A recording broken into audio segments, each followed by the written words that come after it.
최근 여성들과의 은밀한 만남을 미끼로 유혹을 해 자금을 탈취하는 금융사기가 빈발하고 있습니다. 불법 행위를 목적으로 한 거래인 만큼 사기를 당해도 선뜻 신고하기가 어렵고 또 피해금 환급이 어렵다는 점을 노린 신종사기입니다. 최보영 기자입니다. 한 남성이 카카오톡으로 조건 만남 제의를 받았다며 인터넷에 올린 글입니다. 여성과의 은밀한 만남을 미끼로 유혹한 뒤 돈을 요구하는 내용이 담겼습니다. 이런 메시지를 받고 실제 돈을 보냈으나 만남은 성사되지 않았다는 피해 글도 넘쳐납니다.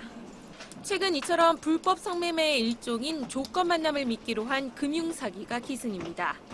문자나 카카오톡 등 메신저, 채팅 어플 등 SNS를 통해 무작위로 메시지를 보낸 뒤 미끼를 문 남성에게 선금이나 보증금, 안전비 등을 요구하는 식입니다.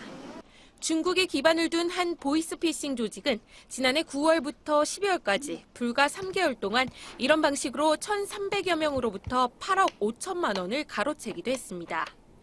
아예 알몸으로 화상 채팅을 하자고 유인한 뒤 피해자의 영상을 확보하고 지인들에게 유포한다는 협박을 통해 금전을 갈취하는 이른바 몸캠 피싱 같은 신종 사기도 등장했습니다.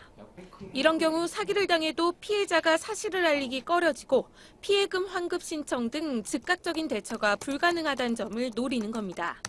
특히 조건 만남 등을 이유로 제시해서 어떤 이런 재화의 공급이라든가 이런 걸 불법 거래를 가장한 행위이기 때문에 어떤 이런 신속한 지급 정지라든가 피해 구제 절차의 대상이 되지 않고요. 금감원에 따르면 최근 보름 동안에만 이런 조건 만남이나 몸캠 피싱 등으로 인해 금융 피해를 봤다며 구제를 요청하는 문의가 100여 건이나 몰렸습니다. 금감원은 수상한 요구에 응하지 않는 것이 최선이지만 행여 사기를 당했을 경우 이체 내역서와 사기 피해가 발생한 화면 이미지 등 증거 자료를 첨부해 즉각 경찰청에 신고해야 한다고 조언했습니다. 머니투데이 방송 최보윤입니다.